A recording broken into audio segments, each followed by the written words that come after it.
Hello everyone, welcome to my YouTube channel. Today my topic is azeotropes.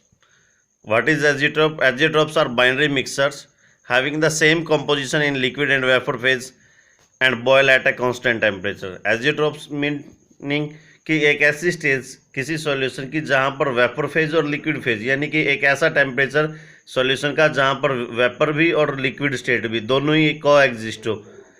Coexistence of vapor phase and liquid phase is called azeotropes. These are two types: minimum boiling azeotropes and maximum boiling azeotropes. First off, we discuss about minimum boiling azeotropes. The solution which show a large positive deviation from Raoult's law from minimum boiling azeotrope at a specific composition. The solution which show large positive deviation, ऐसे solution जो non idol होते हुए positive deviation को show करे वो minimum boiling azeotrope solution की category में आएंगे. ये पॉजिटिव डेविएशन और नेगेटिव डेविएशन को हम कैसे आइडेंटिफाई कर सकते हैं, उसके लिए एक ट्रिक दिया है मैंने कि पॉजिटिव डेविएशन वही सॉल्यूशन शो करेंगे जिसमें मोस्टली एल्कोहल होगा, कार्बन डाइसल्फाइड का यूज़ होगा या कार्बन टेट्राक्लोराइड का यूज़ होगा. ऐसे सॉल्यूशन पॉजिटिव डेविएशन को शो करेंगे. और अगर किसी एसिड का यूज़ किया जाए तो नेगेटिव डेविएशन को शो करेंगे. और अगर होमोलॉगस सीरीज का यूज हो, suppose alkene alkene such as n hexane and n heptane और benzene with methyl benzene, ethyl benzene with methyl benzene, these are. इसका जो ग्राफ है वो दिया है साथ में मिनिमम बॉइलिंग एजियोट्रोप्स का. एक पॉइंट शो किया गया जिसको हम एजियोट्रोपिक कंपोजिशन के नाम से इंडिकेट कर रहे हैं कि जहाँ पर दोनों ही स्टेट यानी कि लिक्विड स्टेट और ये पॉइंट है यहाँ पर वेपर फेज और लिक्विड फेज दोनों ही यहाँ पर कोएग्जिस्ट हो रहे हैं. ऐसे पॉइंट को हम बोलेंगे minimum boiling azeotropes which are shown by negative deviation, which are shown by positive deviation.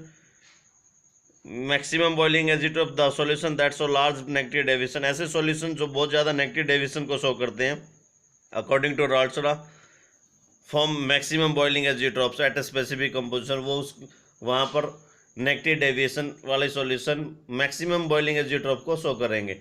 Nitric acid and water यानी कि जहाँ पर एसिडिक सॉल्यूशन का यूज़ किया जा रहा है वो नेगेटिव डेविएशन को शो करते हैं और मैक्सिमम बॉइलिंग एजियोट्रोप को शो करते हैं. दीज आर द ग्राफ्स विच, ये एक ऐसा पॉइंट होगा कह सकते हैं हम कि आपके पास सपोज कीजिएगा दो रिएक्टेंट है जैसे कि नाइट्रिक एसिड और वाटर, दोनों का जो बॉइलिंग पॉइंट है नाइट्रिक एसिड और वाटर, जो दोनों का बॉइलिंग पॉइंट से ज़्यादा टेम्परेचर होगा उस टेम्परेचर को हम बोलेंगे maximum boiling azeotropic temperature of a solution.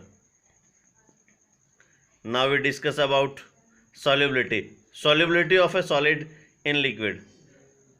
Solid in liquid mean to say when a solid dissolve in liquid. Solubility of substance is its maximum amount that can be dissolved in a specific amount of solvent.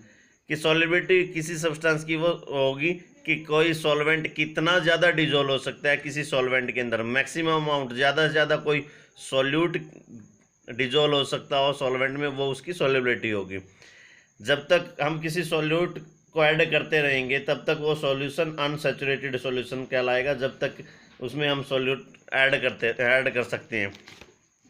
कह सकते हैं a solution in which more solute can dissolve at the same temperature is called unsaturated solution.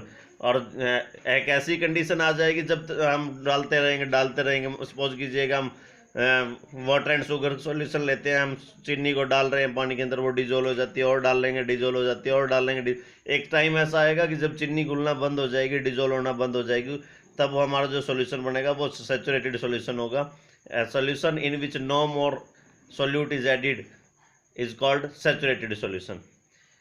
Now we discuss about factor affecting solubility of a solid in liquid. हम discuss करेंगे कि solubility किस किस factor के ऊपर depend करती है कि जिससे किसी सॉलिड को हम लिक्विड में जब डिजोल्व करते हैं तो वो कितना डिजोल्व होगा, वो किस किस के ऊपर डिपेंड करता है. First of nature of solute and solvent mean to say like dissolve like, polar में डिजोल्व होगा, नॉन पोलर में डिजोल्व होगा. For example while sodium chloride and sugar dissolve readily in water. Naphthalene and anthracene do not. On the other hand, naphthalene and anthracene readily in benzene, but sodium chloride or sugar not. Example दिया like dissolve like में कि जैसे sodium chloride और sugar जो कि polar solute है वो polar solvent यानी कि वाटर में डिजोल्व हो सकते हैं, जबकि नेफ्थलीन एंथ्रासिन वो नॉन पोलर सॉल्यूट है, ये ऐड करने पर पोलर सॉल्वेंट में डिजोल्व नहीं होते। नेफ्थलीन एंथ्रासिन को हम डिजोल्व कर सकते हैं बेंजीन के अंदर जो कि नॉन पोलर है। Next temperature in nearly saturated solution. Saturated solution में टेम्परेचर का इफेक्ट कुछ इस प्रकार से है कि टेम्परेचर के कारण से सॉल्युबिलिटी बढ़ भी जाती है और घट भी सकती है। दैट्स डिपेंड अपॉन एंडोथर्मिक और एक्सोथर्मिक। एक्सोथर्मिक है कैसी रिएक्शन है या एंडोथर्मिक है वो उसके ऊपर डिपेंड करता है कि टेम्परेचर से सॉल्युबिलिटी बढ़ेगी या घटेगी। If delta H of solution is greater than 0 the solubility increase with rise in temperature. Solubility increase होगी अगर आपकी रिएक्शन एंडोथर्मिक है तो एंडोथर्मिक में सॉल्युबिलिटी इंक्रीज होगी। अगर एक्सोथर्मिक आपकी रिएक्शन है तो एक्सोथर्मिक में टेम्परेचर बढ़ाने से सॉल्युबिलिटी डिक्रीज होगी। कुछ सॉल्यूशन ऐसे भी हैं जिनके अंदर एंथैल्पी जिनके अंदर सॉल्युबिलिटी पर इफेक्ट कुछ इस प्रकार से पड़ता है। The solubility of solute increase with increase मतलब कि टेम्परेचर एक रेगुलर बिहेवियर को शो नहीं करता कि कभी बढ़ भी सकती है सॉल्युबिलिटी और घट भी सकती है। सच एज सोडियम सल्फेट, जैसे कि सोडियम सल्फेट है, सोडियम सल्फेट की सॉल्युबिलिटी बढ़ भी जाती है एक टाइम कुछ टेम्परेचर बढ़ाने पर बढ़ जाती है और आफ्टर सम टाइम और mean to say after maximum temperature then it decrease. Next effect of pressure does not have any significant effect as solid and liquids are highly incompressible। If pressure का कोई खास effect नहीं पड़ता solidity के ऊपर। So in case of solid in liquid, solid in liquid के case में effect ज़्यादा नहीं देखने को मिलता।